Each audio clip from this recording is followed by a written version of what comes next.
Chapter 10, Exit Stage Left. Coyote, something seems odd, Apollo says. Apollo and Coyote walk down one of San Francisco's steep hills. What is that? Coyote asks. Well, it seems you're the only one on Earth who knows who I am. Why is that? Coyote stammers. Well, that's actually hard to explain. You might think of me as a spiritual advisor, or perhaps a celestial tour guide. Tour guide? You know, showing you around, teaching you the ropes, making you feel comfortable, Coyote responds. Still, Apollo says, my feeling is that you were waiting for me.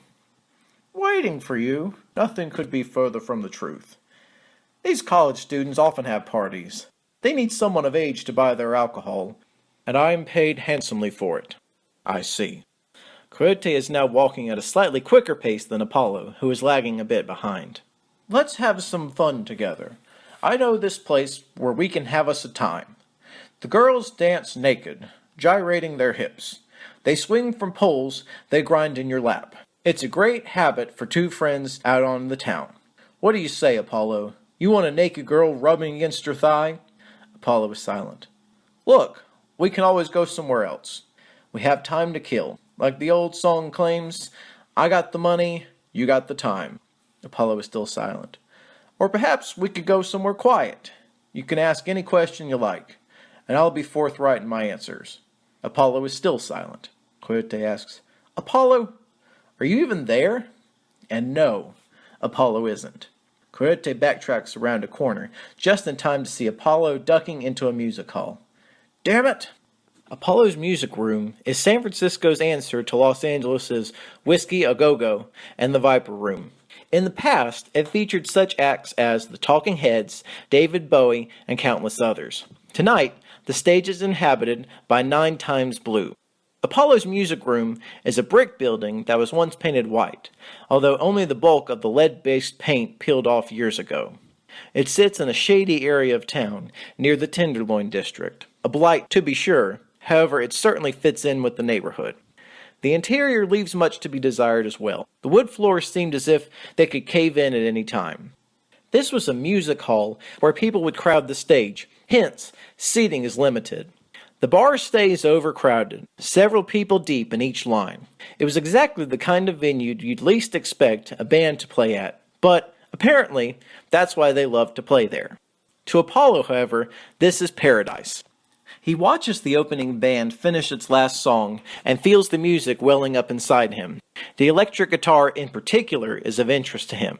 He watches the lead guitarist play this foreign lute, paying particular attention to his fingers on the chords and the string. He could do that. Of this, Apollo was certain.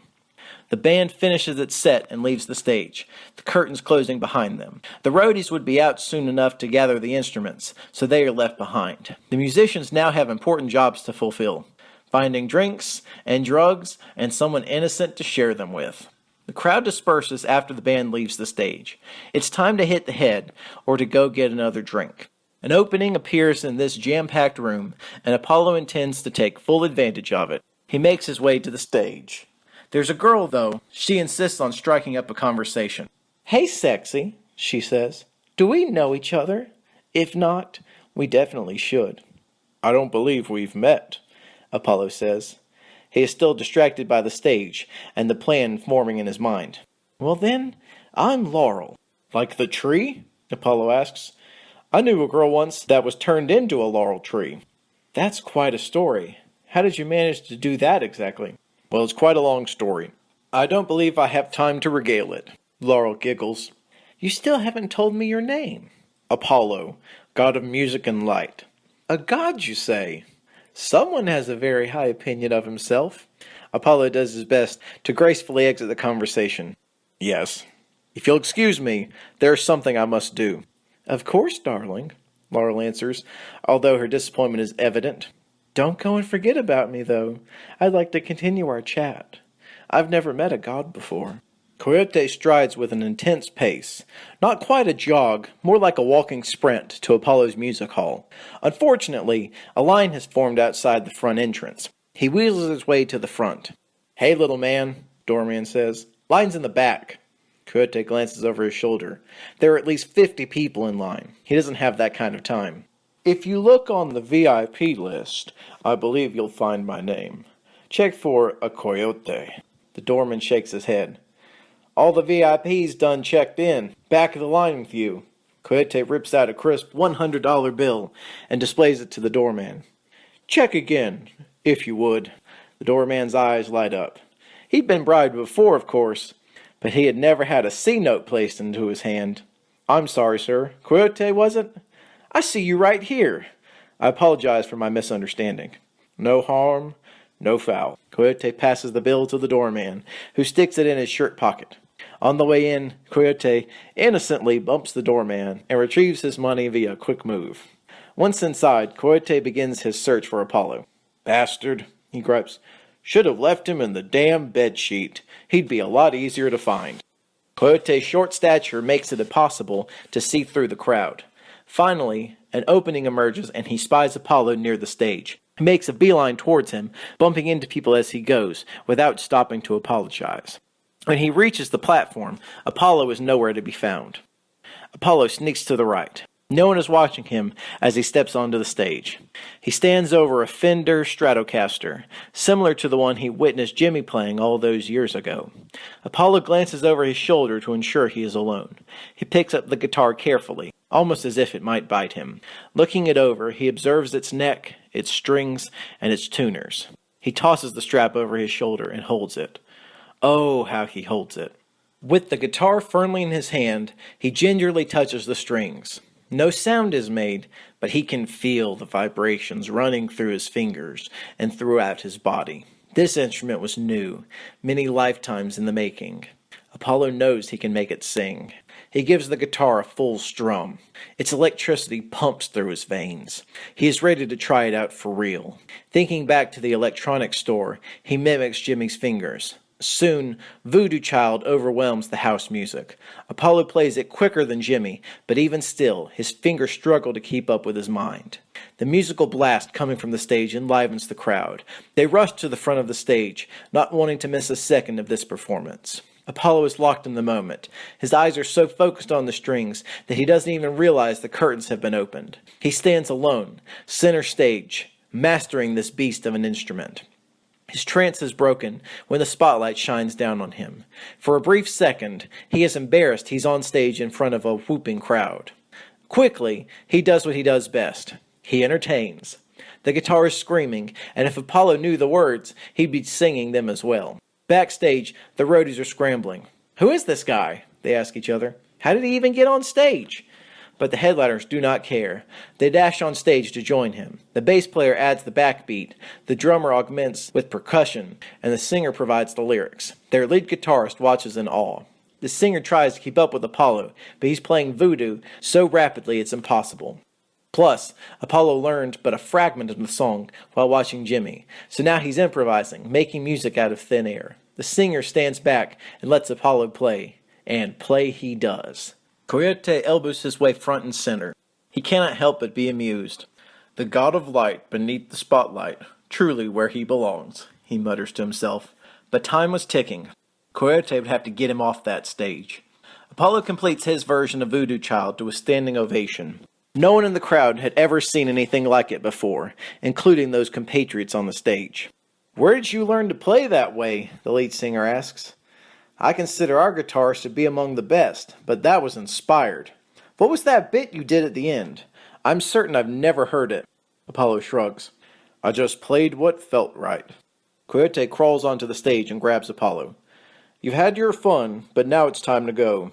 Reluctantly, Apollo agrees to step down. A chorus of boos erupts aimed at Coyote. Coyote ignores them and ushers Apollo from the limelight. They slowly make their way through the audience, having to push to get to the exit. Everyone wants to meet Apollo, to shake his hand, to slap his back, or dole out high fives. One person, however, is more aggressive than the rest. He is roughly 50, with a receding hairline, and looks out of place at such a venue. Jackson Tate blocks Coyote's progress. Jackson is not going to let Apollo leave the building without speaking to him. Realizing this, Coyote relents. That was quite a show you put on up there, young man. My name is Tate. Jackson Tate.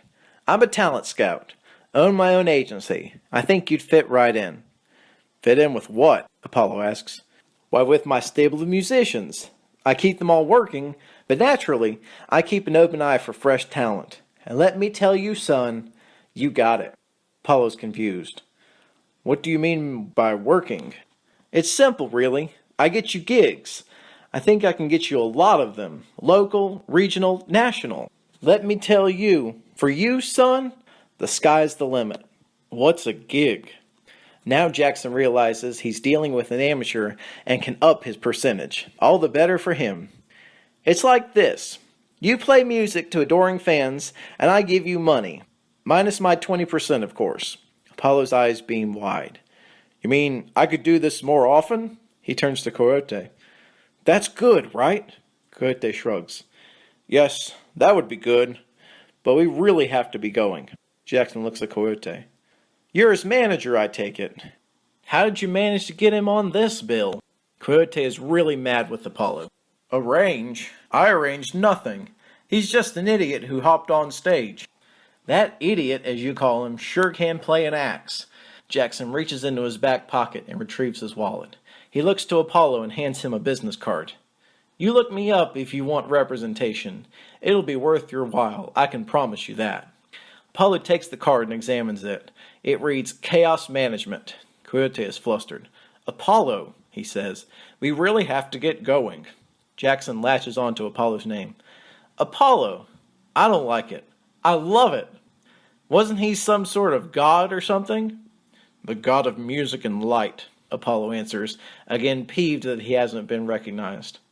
Well, all I can say is, you've chosen your stage name wisely. You truly are a god of music, a virtuoso. Thank you for your time, Coyote interjects, but time is of the essence. We've got someplace we must be. Understood, Jackson says. Apollo, you keep that card. Here, take 2. Put them somewhere you won't lose it. Call me tomorrow and I'll take you to lunch. You can leave your buzzkill friend at home. Apollo sticks the card in his jeans pocket as Coyote struggles to get him out the door.